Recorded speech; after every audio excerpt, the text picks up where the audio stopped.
Welcome everyone to Hilltop Wealth Advisors presentation of The Rules Have Changed, the CARES Act, the Secure Act, and Your Retirement. My name is Ben Yeager, and I'm a partner and financial advisor here at Hilltop Wealth Advisors, helping our clients prepare for and optimize their financial lives in retirement is a big part of what we do at Hilltop. So we've just seen a massive amount of new laws in the midst of a historic economic and societal disruption. Understanding and applying these new laws now and in retirement is crucial. So I'm really excited to introduce our speaker, Tyler DeHaan, and get started. Before I do, and here he pops up, I'll get to his slide here in a second. Before I do, I want to mention that we will have a dedicated Q&A where you can ask both myself and Tyler questions. I'll refer all the detailed and more difficult ones to Tyler. So feel free to use the chat box or message box to message us, and we'll go through them at the end of the presentation. So I do want to introduce Tyler here. He is the Director of Advisor Consulting with Principal Financial Group, and regularly is a featured speaker on topics like Social Security, Medicare, taxation, and retirement strategies. Tyler has degrees from Northwestern College, Drake University, as well as a master's in financial planning, which is really cool. He also has several designations, including the CFP, which I'm very partial to as well. So I'm thrilled to have Tyler share his insight on the CARES Act and the Secure Act today. A lot has changed in the last 6 months, Tyler, so where should we start?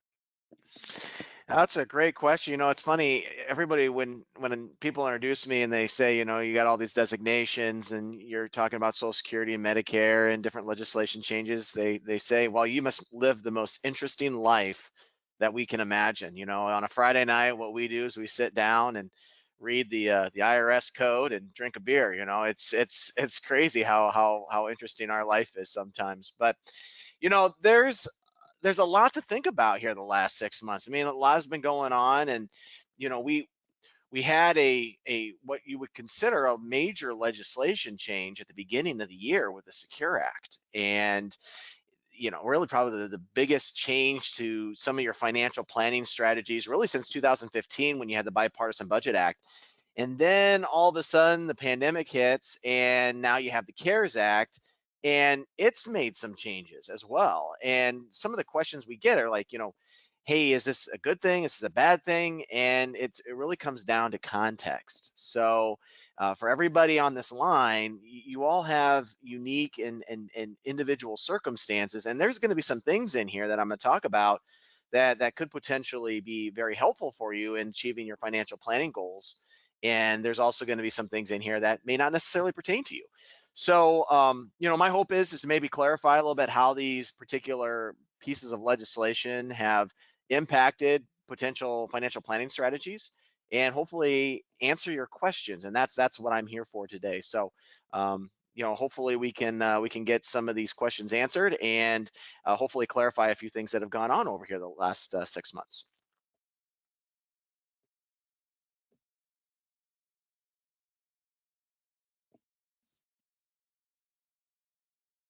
So yeah, let's talk a little bit about the CARES Act. You know, I kind of think about you know, you look at the Secure Act, and there's a lot of different things that came into play with the Secure Act.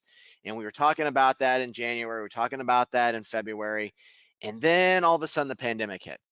And this major piece of legislation with the CARES Act came into play. Now, when you think about the CARES Act, it's important to understand what the intention was. You know, we can agree with it, we can disagree with it. I'm sure there's a lot of opinions out there here on this call line here today, but what the intention was to try to put as much liquidity in the economy as quickly as possible. That's what they were trying to do. And they did that in a couple of different ways. And this does have some impact on all of our unique and individual circumstances and in some different contexts than the others. So if you flip down to the next screen here, we'll talk a little bit about some of the major things that took place within the CARES Act.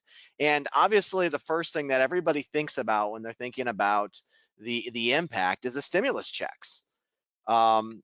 Some of you may have received a stimulus check. Some of you may not have received a stimulus check. Some of you may got a partial stimulus check. But again, the idea around this whole act was to try to put as much liquidity into the economy as possible, with the idea being that we were going to bridge the gap from when the pandemic started to the point when you started seeing the opening of businesses again, which, depending on the state that you live in, you're seeing some of that happen right now. Some states are a little bit ahead of that than others. And you know, again, right, wrong, or indifferent, that's kind of where we're at. It was also intended to make sure that those people that got furloughed, those people got laid off because of their situation, that there was going to be some sort of social or some sort of safety net there to catch them. And so then unemployment insurance was expanded because of that.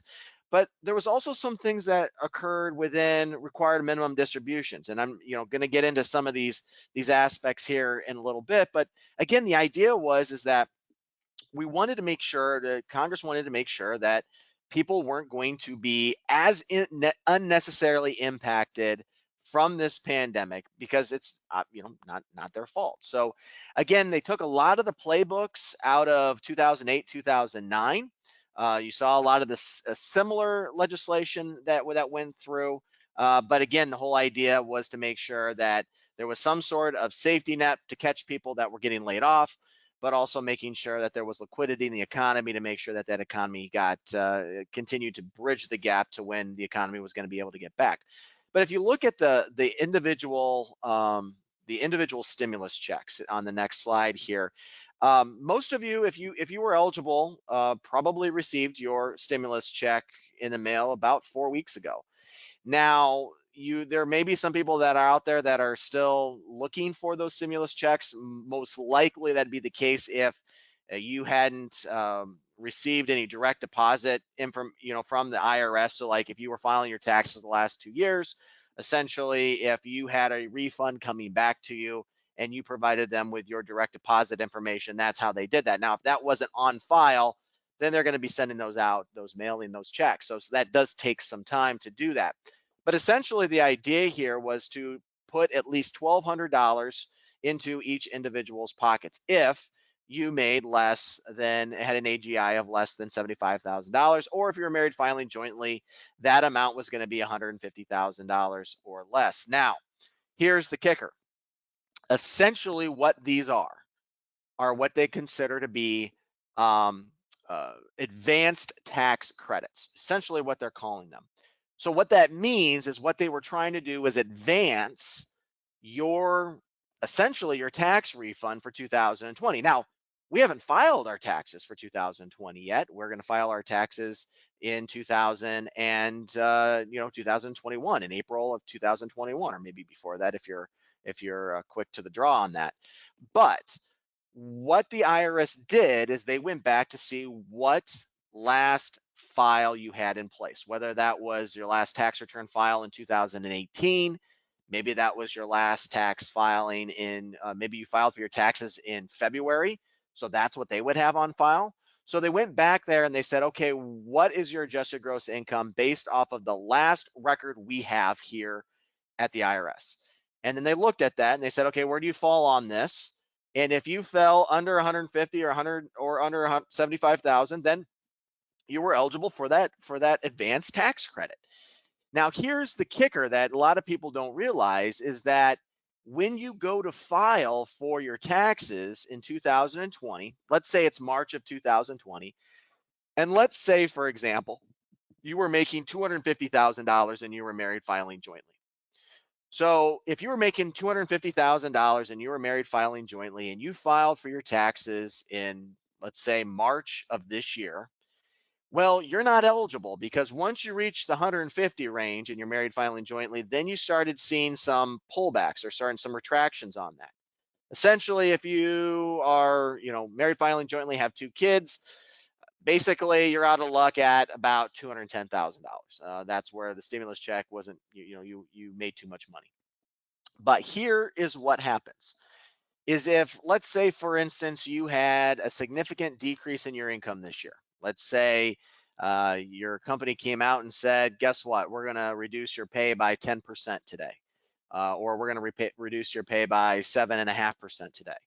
Well, let's say your partner had the same thing too. Well, now you may not be making $250,000 this year. You might be making, let's say, 185,000.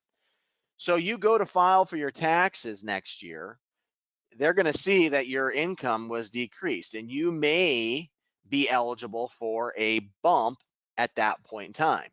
So you may see a lot of people that were high net worth earners that maybe that might become eligible again next year with this direct payment. Now, let's say you did the flip side there and you were making $150,000 before this whole thing started, and then let's say you're a toilet paper wholesaler, and all of a sudden you're just making a ton of money this year. It's their best year ever, and so you're making $250,000 next year. Well, there's nothing in the law as of right now that will claw that money back. So if you make more money and you're not eligible for that, as of right now, there's nothing in the legislation that's going to come back and claw that back. So if you got, $2,400, you're getting 2,400 bucks unless there is some sort of subsequent legislation that comes through. My spidey senses tell me that that's probably not going to happen, given the fact that it's an election year. So something to think about on those lines. Now, here's where it comes into the financial planning aspect, right? So you may be in a situation where you needed to use that money. Maybe you needed to use that money for rent. Maybe you needed to use that money for utilities. Maybe you needed to use that money to put food on your table. And that's what the intention was, to make sure that wasn't going to be something that was going to be left behind with the lockdowns and the pandemic. Now, if you are in a circumstance where you don't need that money, that's where the financial planning aspect comes into play. Right now, we have the tax filing for 2019 that's been extended to July 15th of this year.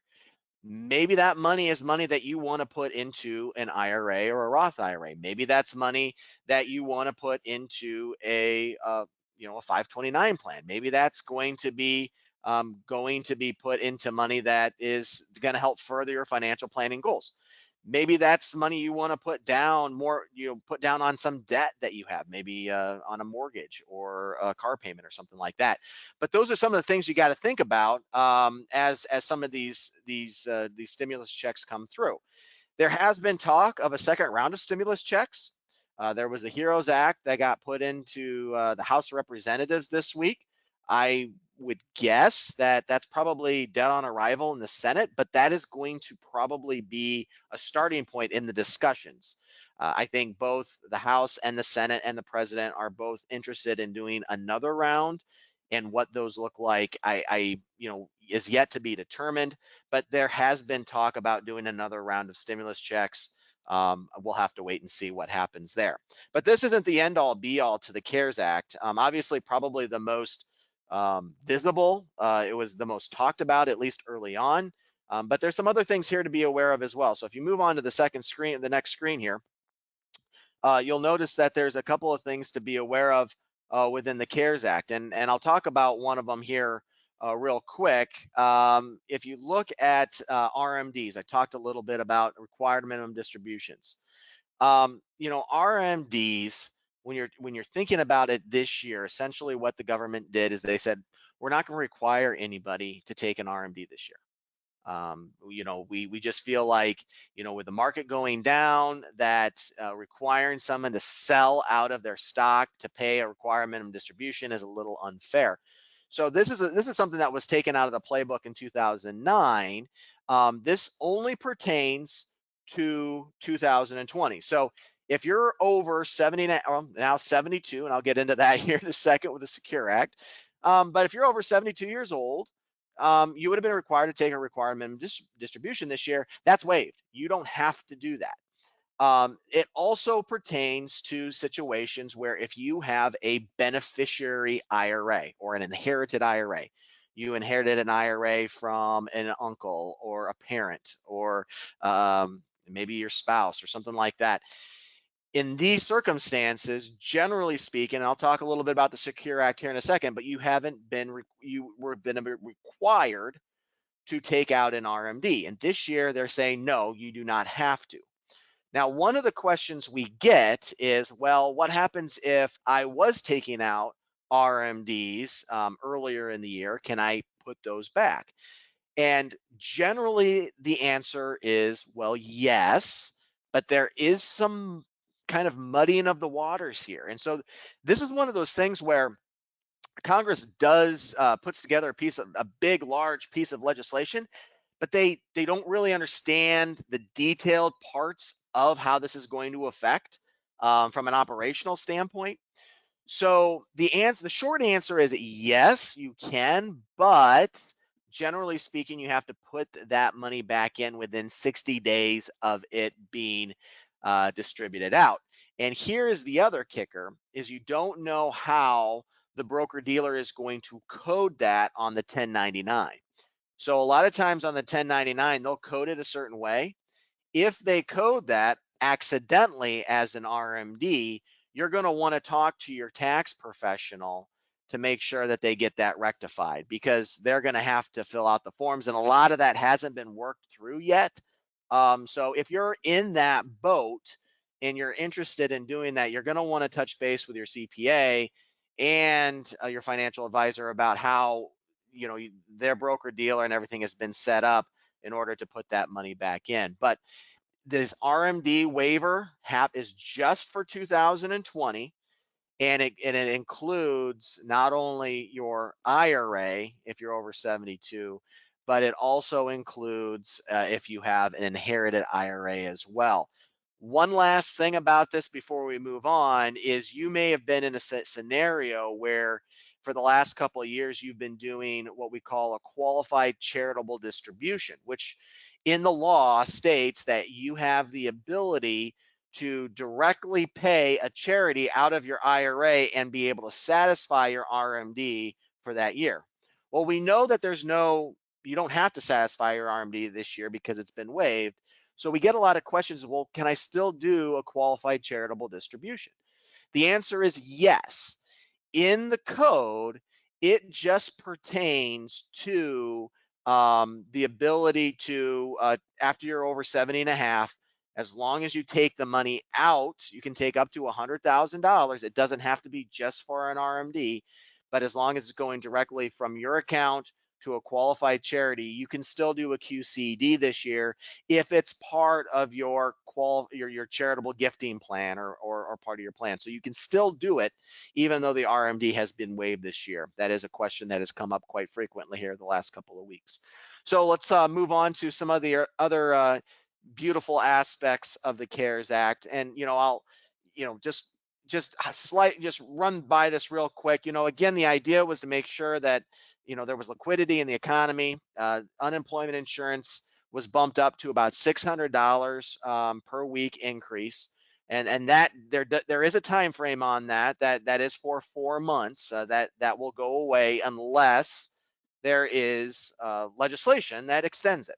Now in 2000, I think 10, if my memory serves me correctly, they had similar legislation like this, and it was extended. So there is precedent for that. I don't know if this will be, additional legislation or not after 4 months, if they go back in there and do that. I don't know. I just know that there's been precedent for something like that here in the past. If you move on to the other screen here, one of the things to think about that did come up, and this is where some of the confusion was a lot of confusion that we got was around this whole COVID-19 hardship withdrawal from your 401k or your IRA. And so hopefully I can clarify that a little bit here. Basically what they said is like, okay, we understand that people are going to need some liquidity needs, and one of the places where they can get that liquidity is in their retirement accounts, whether that be a 401k or an IRA. So what we want to do is if somebody has been affected adversely by this situation, we want to give them the ability to do that without penalty. So what they said was, okay, we understand, and I'm using 401k as an example. We know you got a bunch of money in your 401k. And here's kind of the situations that they lined up. They said, okay, you have to have been diagnosed with COVID-19 with a federally backed test. So let me give you an example. I had a friend, his sister-in-law, did a teleconference with a doctor in Colorado. Was exhibiting signs of COVID-19, and the doctor said, "Yeah, you most likely you probably have COVID-19. Unless it gets really really bad, you'll give us a call. But you got COVID-19. Just stay home and get better." Now, in this instance, that person, that my friend's sister-in-law, is not going to be eligible for this because they were not diagnosed with COVID-19 by a federally backed test. You have to be in back. It has to have been backed by a federally backed test. So that's the first option. The first, I would say, a checkbox. The second one is, do you have a family member that has been diagnosed with COVID-19? The third one is, have you been laid off, furloughed due to COVID-19, adversely economically impacted? And that's where I get a lot of people like, whoa, whoa, what do you mean adversely economically impacted? Well, basically, they didn't really come out and say, here are the criteria, so to speak. So you kind of got to wade into it a little bit, and you definitely would want to talk to a CPA about this. But basically, my interpretation of it is that if you can prove to the IRS that your income has been decreased significantly, and then again, that's another one. What do you determine to be significantly? By COVID-19, you you would fall into this scenario. So, for example, if you were making $250,000 last year and now you're making $175,000 this year, if you have documentation on why that occurred and you can pin it back to the market drop and the pandemic, you may be open to this. But again, before you would want to wade into that, I would highly recommend talking to a tax professional about that, because they're ultimately going to have to be the one that reports that to the IRS. But let's say you hit all of those boxes. You checked one of those boxes.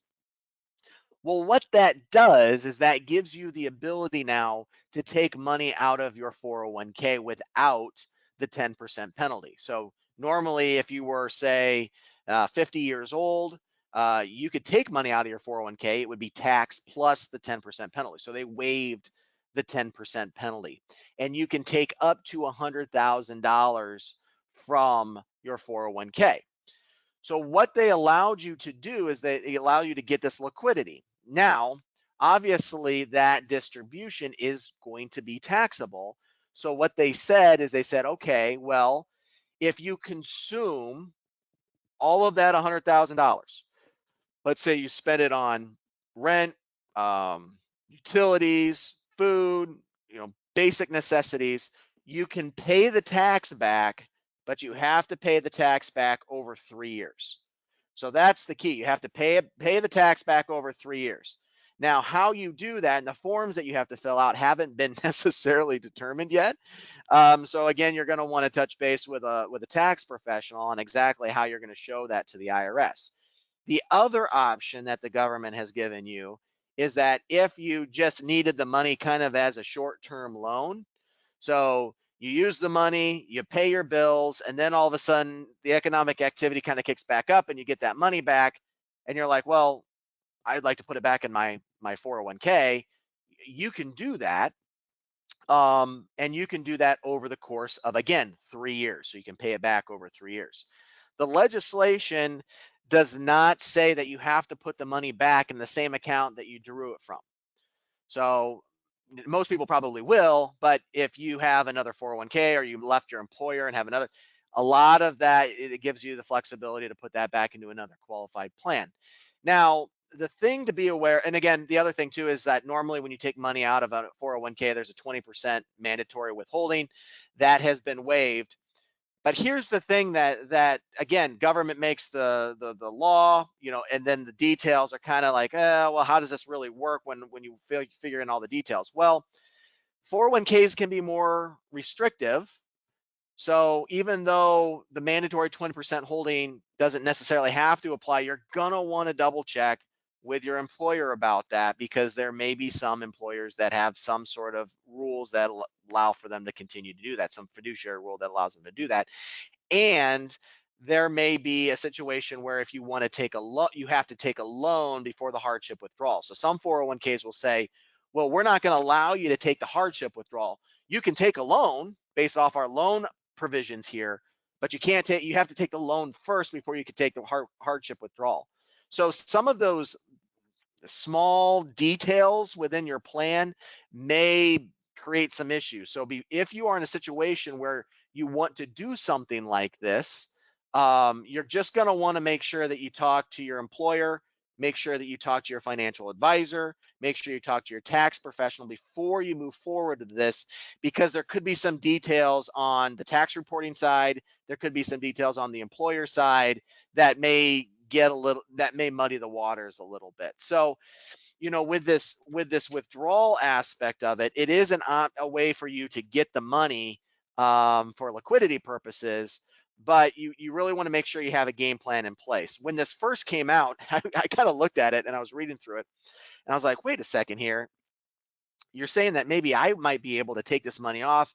My wife and I have a second mortgage. We can pay down the second mortgage, and then over the next 3 years, we can pay it back. This sounds like a great way to loan money on this. And then I went through it, and I was like, well, I haven't been diagnosed with COVID-19. I haven't been laid off yet. Nobody in my family's been diagnosed with COVID-19. So, it's not going to be for everybody. You have to hit certain criteria on that in order for this to be available. So, it's a nice provision to get access to liquidity, but you just want to make sure that you have a game plan in place. Because if you're going to withdraw 50, 75, $30,000 and you're going to consume it, there is going to be a taxable implication there. If you decide to do that over 3 years, maybe you decide to do it this year. In fact, it may make sense for you to pay the taxes all this year, based off your circumstances. So move on to the next slide here. And then I think it'll be a good point to maybe stop and maybe answer some questions here. But I talked a little bit about the loan cap as well. The loan cap generally is usually for 401ks is going to be $50,000. They increased that to $100,000. Again, if you decide to do the hardship withdrawal or the loan, a lot of that depends on the employer. So you're going to want to double check on that. But the other thing that's really kind of interesting is that if you have somebody, maybe you're paying for your child or grandchild, or maybe you're paying for student loans. They did say, and I think this is on the next slide here as I'm moving forward on the student loan debt, is that the student loan debt is you don't have to pay into it for 6 months, so not until October. So they suspended that. These have to be, and here's the kicker, have to be loans that are through the federal government. Now, most educational loans are through the federal government, but there's a few handful that are through private, lending institutions. But if you're in a situation like this and you have the ability to pay down, keep paying for those student loans, it's a great way to start paying down some principal. So kind of think about that. If you're in a situation like that where you're paying for somebody's student loans or you're paying for your own, this might be an opportunity to get ahead of the ball a little bit. A couple other things too with basically, if you move on to the next slide here, and it'll get you to some of the other aspects of the CARES Act. As you're all probably aware, the tax deadline was extended to July 15th. If you were like me and you tend to file for your taxes fairly early in February, this doesn't pertain to you. But it's an opportunity to kind of reevaluate, okay, can I put some money in? Maybe I can make an IRA contribution this year. Maybe I can, find some other ways that I can maybe do this from a state tax standpoint. So a lot of states also move their tax deadline back. There might be some tax credits that you might be eligible for and get from that standpoint too. So, an opportunity to touch base with your tax professional on that. You might want to move on to the next slide here, and then I'll kind of move on to the Secure Act, but maybe answer some questions here on the CARES Act. The one thing to think about on the CARES Act is that when it comes down to it, there are some opportunities to kind of get ahead of your financial planning here with the RMDs, maybe with the student loan debt. There might be some opportunities for you with with your 401k potentially.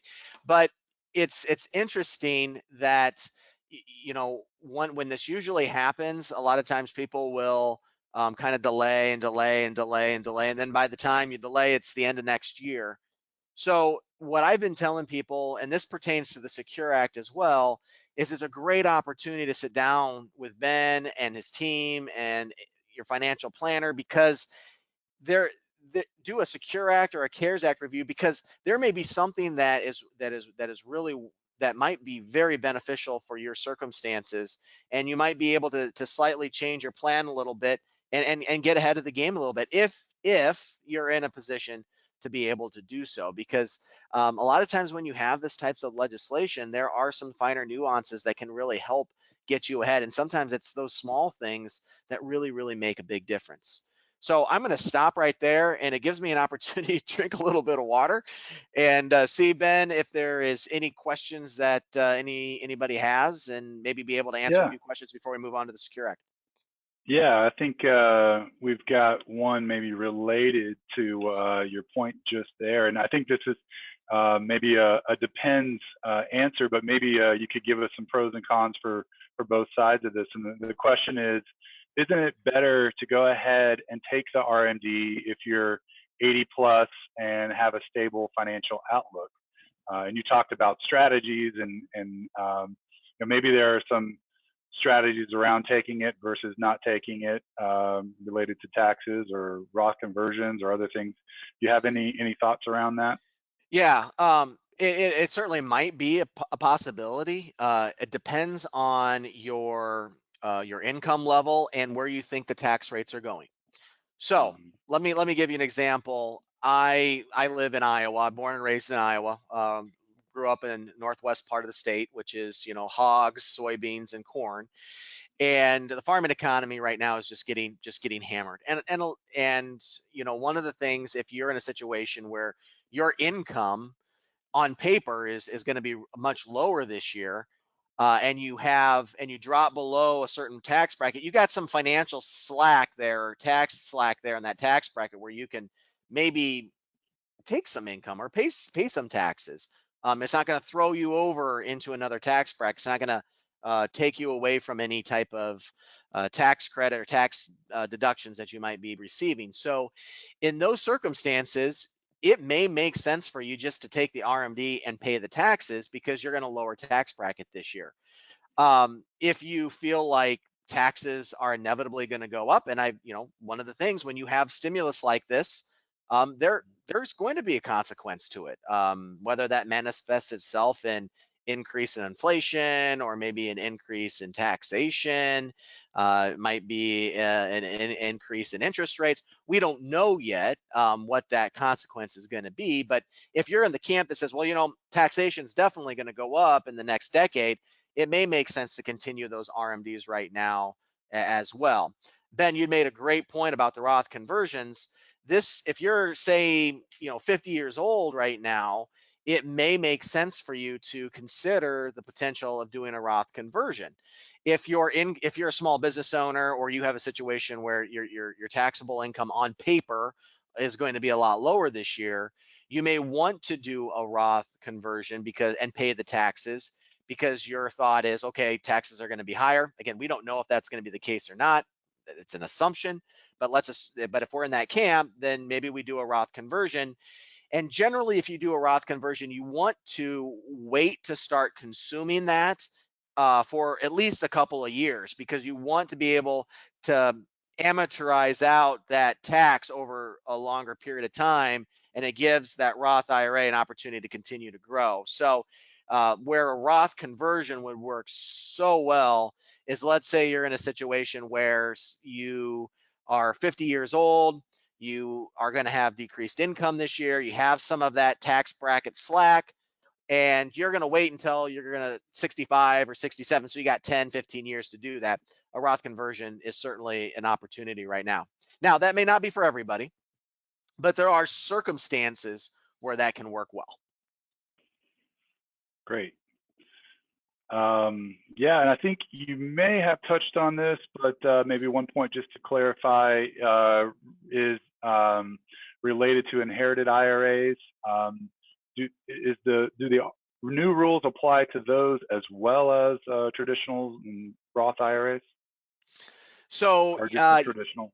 yeah, so that's a great getting into the Secure Act here. One of the things about the inherited IRAs was, and I'm kind of previewing the Secure Act law, so I'll just kind of get into that here with this question. But basically, what the Secure Act did is they wanted to try to make it easier for people to save or put more money away for retirement. Now, one of the provisions of that was that they needed to be able to pay for it as much as they could through some sort of increase in taxation. And one of the ways that they decided to do that was to shorten the time frame on inherited IRAs. So had we been having this conversation last year at this time, I would have been telling you about, okay, well, if you receive an IRA from a a non-spouse. So let's say my father passes away, I'm his beneficiary. I would have the ability at that point in time to stretch that inherited IRA over the course of my lifetime. And what that does is that allows for me to keep money in a tax deferred account and only take out so much each year. And it allows me to defer taxation, is essentially what it does. So one of the ways they can pay for some of the loss of taxation in the Secure Act was to say, okay, well, we're not going to allow non-spousals to stretch out their IRAs. Now, there are some exceptions to this, obviously, but for most people, stretch them out over the course of their lifetime. Instead, what we're going to do is we're going to only allow for them to stretch out that money over a 10-year period. What does that do? Well, it allows for all the account to be taxed within a decade, and it gets the money out into the economy, which then you have sales tax, so it generates additional tax. So the Secure Act basically said, okay, so anybody that passed away after January 1st of 2020, if it's a non-spouse and they don't meet certain exceptions, then there is going to be a 10%. You're going to have to take the money out within 10 years. Now, the CARES Act came in this year and said, well, we're going to forgo that, so you don't have to take an RMD out this year because of the pandemic. But starting in 2021, it is going to be something that's going to take place. A lot of times people will say, well, what about a Roth IRA? If I inherit a Roth IRA, can I continue to do that? And the answer is the Roth IRA follows the same rules that a traditional IRA does. And the reason why is because the government doesn't want that money to sit inside of a Roth IRA in perpetuity. They want it out, even though you're not going to pay tax on it because it's a Roth. As long as it meets the 5-year rule, you'll get it out tax free. And then, but they want it out into the economy because, again, people will consume it. That gets into the economy, that creates additional taxation. So that's some of the confusion that happens with Roth IRAs when you inherit them, is that you have to take the money out similar to an IRA, even though it's tax free. And the idea is we don't want to keep it in there for forever. I would love to keep it in there forever. If I could, I would, but government doesn't see it that way. Yeah, I can see their point. Those are great tools, still great tools, but not quite as beneficial multi-generational as they were before now with the new rule there. So maybe that's a good segue to the remaining points with the Secure Act. I think that covers it for CARES at this point. Yeah. And so, again, moving on here, the next slide here on the Secure Act, the idea, and again, whether or not this actually happens or not, sometimes legislation's intentions are good, but it doesn't always end up doing what it says it does. But the intention here was to allow people the ability to put more money away into their accounts. And so we talked a little bit about the inherited IRA, but for most people here, the big thing is the ability to put in well, I should back up here. The biggest thing was the change in the RMD rule. So for decades, the RMD was at 70 and a half. And so they moved the RMD age back 2 years. So instead of saying, okay, you have to take out your RMD starting at 70 and a half, they decided you have to take your RMD starting at 72. So they moved that back about 18 months. That was when we were in February, when I was traveling around talking to people. I would say, hey, this is really good for somebody that didn't turn 70 and a half in 2019, because now you got 18 months to keep that money in the account. You don't have to pull the money out. It's a situation where you can continue to let it grow in your investments. But obviously, the CARES Act kind of threw that one out the window. But the other thing to be aware of is that they also allowed for some additional lifetime provisions within the 401k, which generally speaking, that there are few and far between, but used to be. You're probably going to see more income-based products like annuities inside of 401ks, to be able to utilize those as a stream of income going forward. In fact, part of the law requires 401k companies to show what your potential lifetime income would be if you were to draw money out at that point in time. So there's some situations around that are going to at least allow you to understand, okay, well, if I have $500,000 in my 401k, what's the lifetime income on that? Well, they'll have to show you that on your statements going forward. Now, whether or not you decide to do that is completely up to you. There's pros and cons to that, but certainly that's going to be part of the benefit, not just the benefits, but the benefit statements that you receive. As far as RMD rules go, the nice thing about that, moving it back to 72, is that it gives you another 18 months to continue to grow your assets. If you don't like the idea of RMDs in general, you just don't like it, then this might be an opportunity, as Ben had mentioned earlier on, to do a Roth conversion, because the nice thing about a Roth IRA is while you're still living, you don't have to take out any RMDs. So you can be 79, 80 years old. If all you have is a Roth IRA, the only money you're taking out of the account is the money that you want to take out of the account. So there's a big benefit to a Roth IRA. Most Americans are going to be in your traditional IRAs. They're going to be in your 401ks. I think about that's where a lot of the money's held. But Roth IRAs have been gaining in popularity really for the last 9 to 8 years, and a lot of it has to do with that. It gives you more flexibility. Now, the downside is that you don't get a tax deduction up front. So if I put money into a traditional IRA, or I put money into a 401k, I am in a situation where I get at least a tax deduction up front. Now, if you're in a situation where you don't need that, then a Roth IRA might be an opportunity to kind of look at that going forward. If you move on to the next slide here, talk a little bit about some of the other provisions here within the IRAs. One of the things there at the bottom, the changes affecting IRAs, is now they do allow for you to put money into an IRA after you've reached your RMD age. So again, if we've been having this conversation last year and somebody was 75 years old and said, hey, I want to put money into a traditional IRA, be like, sorry, you're over 70 and a half, you can't do that. This rule now allows for you to put money into a traditional IRA as long as you have earned income. So I'll use my mother as an example. She's not over 72 years old, but let's pretend she is. She's retired, and she's 65 years old, but let's say she's 75 years old. She still works part-time at our local marina. She just works the cash register and fills up bait buckets from time to time, and works maybe 2, sometimes 3 days a week in the summer.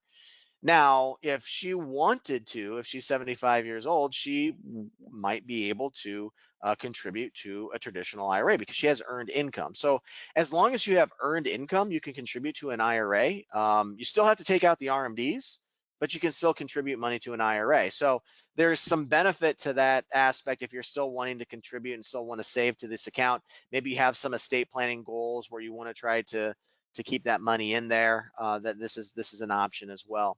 On the bottom too, on the 529 plans, again, I don't know if you're in a situation where maybe you control a 529 plan, but with the Secure Act, what they did is they allowed for you to take up to $10,000 and pay down student loan debt. Now that's a lifetime limit. You can't do that every year. It's a lifetime limit. But you may be in a situation where, let's say, you're a grandparent. I'll use my parents as an example, and they have a 529 set up for my daughter Isabel and for my son Parker. Well, let's say Isabel's an overachiever and gets a full ride scholarship to play at a public university. Name the activity. And so we don't need that 529 plan. But Parker, he didn't have that opportunity, and so he decides not to go to a public university. Instead, he decides to go to a private school, and so the amount in the 529 doesn't pay for it. So he has some student loans. Well, the nice thing about it is that you can take the money out of, or you can change the beneficiary's name for Isabel to Parker, take the $10,000 out and paste down $10,000 of student loan debt on that now. Can be very helpful for those grandchildren or children of yours that might be struggling with student loan debt. It's another way to access liquidity going forward. So a couple of interesting Secure Act provisions. There's definitely some Secure Act provisions that are more on the 401k side as well, allowing for contributions for part-time employees and some other things that allow small business owners to do what they call multiple employer plans, MEPs or PEPs, depending on who you're talking to, pooled employer plans. But for the sake of what we're talking about today, from an individual standpoint, the biggest things to be aware of are, when it comes to the Secure Act, are the RMDs, the changes to the RMDs, 529s, contributions to an IRA, and then the inherited IRA, because a lot of people were setting up their estate planning with the idea that their non-spouse is going to be able to stretch that out. And that's new, and that's going to change things up a little bit. Now, the key provision within the non-spousal inherited IRA is that you have to take the money out within 10 years. The IRS doesn't care how you do it. They don't care if you take out a tenth, a tenth, a tenth, a tenth, a tenth, a tenth. They don't care if they take out, a quarter in year one, wait 2 years, quarter again. They don't care if you take it all out in the 10th year. It has to be out within 10 years. And so it changes the dynamic of your estate planning. So if you're in a situation where you're trying to think about, okay, I want to leave some money behind, this is definitely a situation where you're going to want to talk with your financial planner, talk to Ben, talk to team, and just see how this might impact you and your decisions. One of the things that can really be an issue is if you set it up that it was going to be through a trust. And so some people have set up inherited IRAs where they go through a pass-through trust and it goes to beneficiary A, and the language allows for it to pass through, because the important thing with the trust is it has to have what they call pass-through provisions. If you have a situation that hasn't been grandfathered in, that was going to go into a trust for whatever reason, this can be a problem, because a lot of times that pass-through language states we have to take out the amount that's for the required minimum distribution. Well, there isn't any language in the Secure Act that says that there's an RMD. It says it has to be out within 10 years. So what that means is that those beneficiaries aren't going to receive a dollar until the 10th year, and then they're going to get all the taxation in that 10th year as well. So if you were planning on doing something like that, this is the time to sit down and talk with Ben and an attorney and a tax professional and make sure you get that all hashed out, because that could be some unintended consequences if you were planning on setting up your estate plan that way. Now, the exceptions to the rule, I should mention, that are if the beneficiary is a minor, if the beneficiary is disabled, if the beneficiary is less than 10 years younger than the account owner that passed away. The rules are still the same for a spouse. Those haven't changed, but it's for non-spousal beneficiaries. So you may say, well, I'm just going to leave it to my grandchild then. My grandchild's 2 years old. Well, what would happen is if you if you died today, yes, your grandchild would be able to stretch out that amount until they reach the age of majority in your state, and then they'd have 10 years to take the money out. So it's not a full stretch. There's still some provisions with that. If you have a beneficiary that is disabled, then they are able to stretch that out over the course of their lifetime. So there are some exceptions to that rule. But for most of us, it's going to be now a new 10-year stretch rule. Move on to the next slide here. And yeah, I kind of walked through some of the highlights here of the CARES Act, and I'll kind of, you know, bring this all together for everybody here, and then hopefully we have some Q&A here. I see we're getting close to the top of the hour, and I don't want to keep everybody away from happy hour that starts at 5. I'm on Central Time Zone, so I still got another hour after this, but you guys got happy hour after I'm done speaking. But you know, whenever you see legislation like this take place, I can't say this enough. There's always opportunities in it. Now, what those opportunities for one person look like and what those opportunities look like for another person may be different. And the intentions sometimes don't always match what the realities are. And so with the Secure Act, the intention was we want to try to make it easier for people to save money and to be secure in retirement. With the CARES Act, it was about how much money can we pump into the US economy as quickly as we possibly can. Whether they meet their goals or not, I don't know. Time will tell. I think we all probably have our own opinions on that. But what I would say is this presents an opportunity for you to sit down with Ben and talk about what potential opportunities might be available within these two pieces of legislation that might be able to get you further down the line of meeting your financial planning goals. And just like anything else, you know, sometimes it's just a little turn of the rudder that moves a big ship quite, further on along down the course. So some of those small little detail things that you can do and you can take advantage of, and maybe you save a little, you minimize the amount of money on taxes. Maybe you're able to keep some money inside of the IRA this year instead of selling it out. As the market eventually goes back up, and I don't know when and how quickly that'll go back up. I think talk to 30 economists, you'll get 35 different answers on that. But we all know that, history shows that it will go back at some point in time. Sometimes these small things like not having to take out an RMD for 2020 can make a big deal. So with that, I'm going to open it up for some Q&A, and feel free to fire away at me, and hopefully I'll be able to have some answers for you.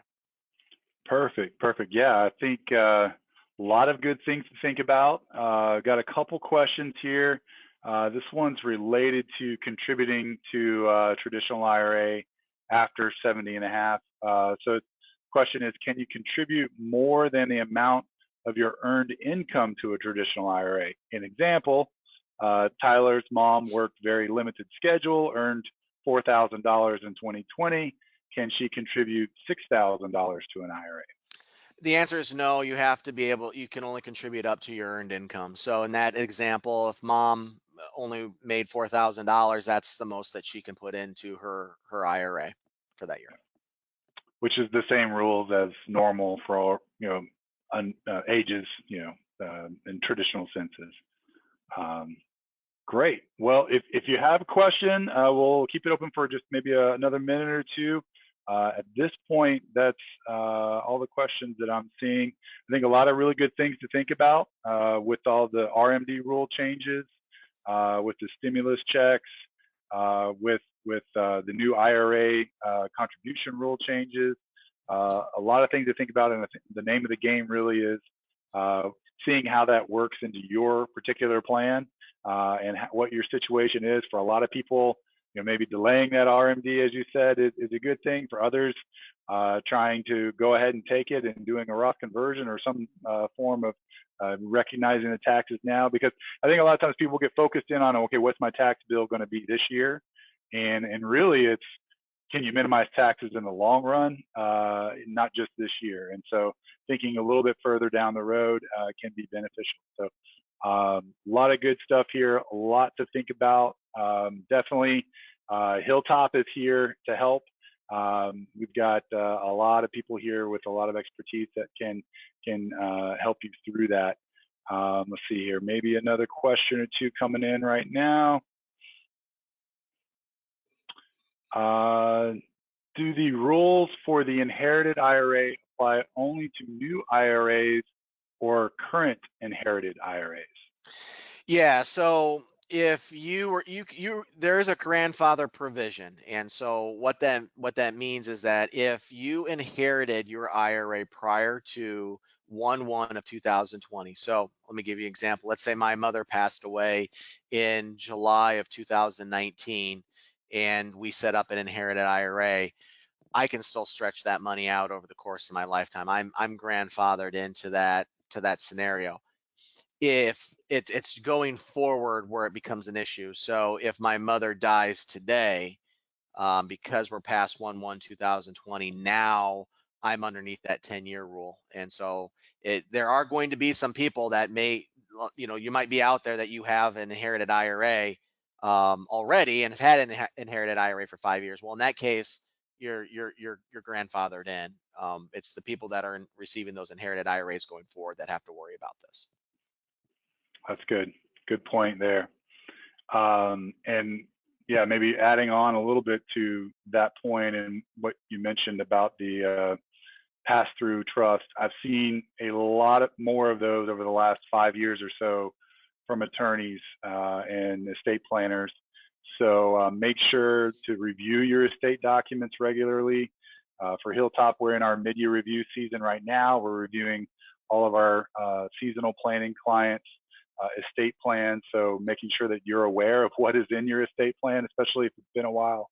You want to make sure and go through that now because some of these laws are impacting those. So with that said, I guess we'll end things now. Thank you, Tyler, and thank you all for joining us. It's been great, very good information for everybody. We hope that you enjoyed the presentation. Keep a lookout for more content from us. We're trying to be as vocal and out there as possible during these times, being more virtual, but we want to be available. We have our Hilltop Views blog on our website. They're listed below, so feel free to check out a lot of information on all kinds of subjects there. We also post regularly on Facebook, Instagram, LinkedIn, wherever you may be, we're there. You can probably find us. And of course, if you have any questions or you want to talk to a financial advisor, please feel free to reach out to us. We'd love to talk to you and help you walk through these new rules or any other situations that you may have. All right, thanks again. Thanks for joining us. Thank you.